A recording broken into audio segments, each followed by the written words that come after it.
Vocês não vão acreditar no que vou contar. Nem eu mesmo sei ao certo como sobrevivi àquela noite. Mas juro que cada palavra é verdade. Tudo começou numa madrugada fria, quando eu e mais 4 amigos decidimos explorar uma casa abandonada no meio da floresta. O tipo de coisa que parece uma boa ideia às 3 da manhã, mas que logo se transforma no pior pesadelo. Eu era o mais cético do grupo. O Samuel, sempre o mais entusiasmado, tinha ouvido falar da casa através de uma lenda local. A Laura, sua namorada, adorava esse tipo de aventura. Já o Vitor e o Gabriel, bem, os dois tinham um jeito estranho naquela noite, como se carregassem algo mais pesado do que mochilas. Mal sabia eu que eles guardavam um segredo que mudaria tudo. Chegamos à borda da floresta por volta das 2 da manhã. O caminho era apertado e sinuoso, e as árvores pareciam se fechar ao nosso redor. O silêncio era esmagador, quebrado apenas pelo som de nossos passos e de um corvo que gritava de vez em quando. Quando finalmente avistamos a casa, ela era pior do que imaginávamos, uma estrutura enorme e torta, com janelas quebradas que pareciam olhos vazios nos encarando. Aí está, galera, disse Samuel, com um sorriso nervoso. A famosa Casa dos Espíritos. A Laura soltou um riso curto. Espíritos ou não, vai ser divertido. Vitor e Gabriel trocaram um olhar. Pareciam tensos, mas ninguém comentou. Entremos. O cheiro de mofo e madeira podre era insuportável. A lanterna do Samuel iluminava paredes cheias de rabiscos, como se crianças tivessem desenhado ali, mas algo nos traços me incomodava. Eles não pareciam inocentes. Eram mais como símbolos, quase rituais. A Laura pegou um pedaço de papel do chão e mostrou pra gente. Olha isso. Parece latim. Não é coisa boa, seja o que for, murmurei, tentando ignorar um calafrio. Seguimos pelos corredores. Tudo estava silencioso demais, até que Gabriel, que ia atrás, falou. Gente, acho que não devíamos estar aqui.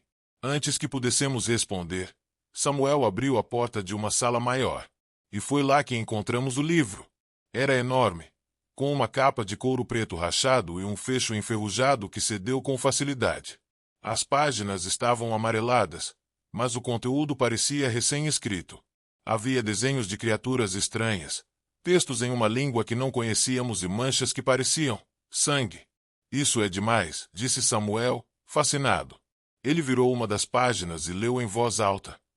Aquele que desvenda os segredos aqui escritos, abre as portas entre os mundos.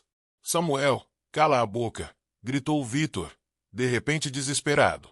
Você não faz ideia do que acabou de fazer. Todos nos viramos para ele. O que ele queria dizer com isso? Gabriel puxou Vitor pelo braço. Não tem mais jeito, Gabriel disse, olhando para a gente com os olhos arregalados. Vocês tinham que saber de uma coisa. A gente já esteve aqui antes. O silêncio caiu como uma bomba. Vitor continuou. A casa, ela é viva. E agora ela sabe que estamos aqui. Antes que alguém pudesse responder, uma batida alta veio do andar de cima. Todos congelaram. As batidas continuaram, mais fortes e rápidas, como passos pesados. Então, um grito. Agudo, lancinante, que parecia vir de todos os lados ao mesmo tempo. Laura agarrou meu braço. O que a gente faz? O que é isso? A casa não vai deixar a gente sair, disse Gabriel. Ela quer que fiquemos. Para sempre. Samuel tentava esconder o pânico, mas dava para ver que estava apavorado. Não tem nada disso. É só uma história. A gente vai embora agora. Outra porta bateu, dessa vez no térreo, como se algo gigantesco estivesse se movendo na casa. E então, ouvimos a voz. Era rouca e cheia de ódio, falando uma língua que ninguém compreendia. Foi quando percebi que não era só a casa que estava viva. Algo mais estava lá dentro com a gente. O que aconteceu depois é difícil de descrever.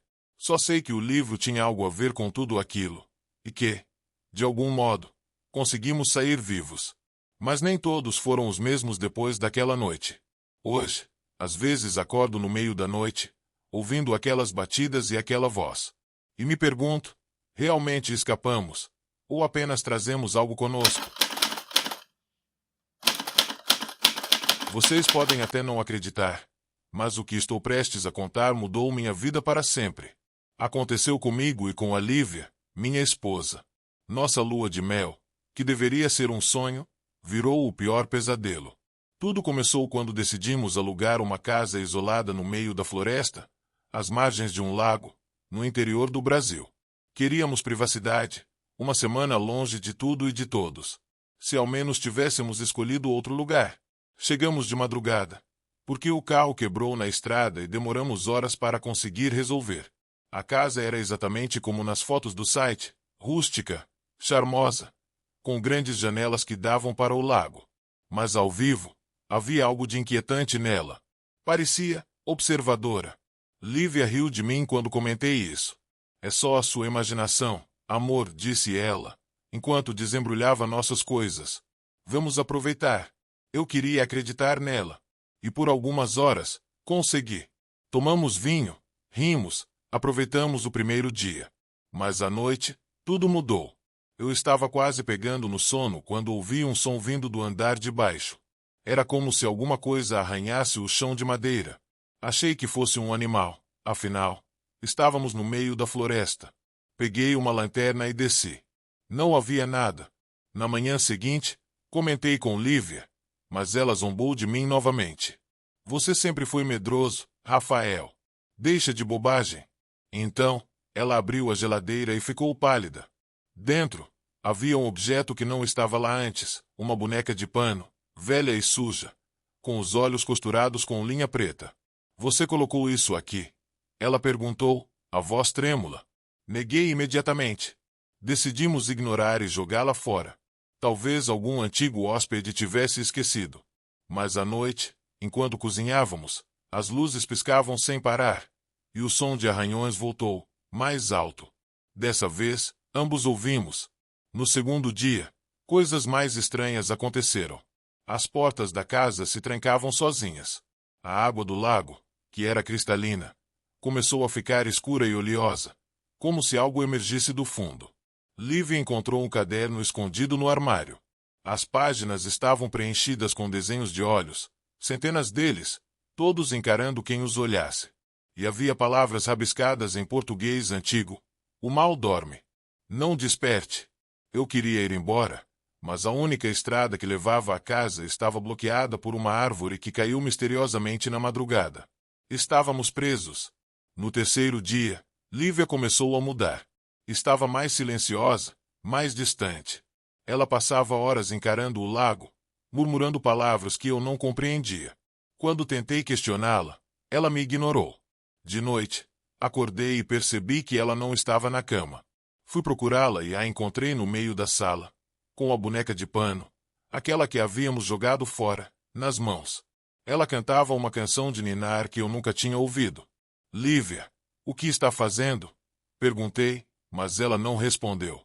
No quarto dia, descobri a verdade. Havia um porão na casa, escondido sob um tapete no quarto principal. Desci com a lanterna e encontrei um altar. Havia velas gastas, carvões em forma de sigilos, e o que parecia ser sangue seco nas paredes. No centro do altar, uma foto antiga mostrava um casal. Atrás da foto, uma inscrição: vocês nunca saem daqui. Quando voltei para cima, Lívia estava me esperando. Mas não era mais ela. Seus olhos estavam vazios, e um sorriso estranho congelava seu rosto. Ela segurava uma faca. Você precisa ficar, Rafael, disse ela, com uma voz que não era dela. No quinto dia, eu consegui escapar. Corri pela floresta, sem olhar para trás. Mas a casa não era apenas um lugar. Ela estava viva, e seu mal ainda me persegue. Até hoje, sinto que algo me observa no escuro.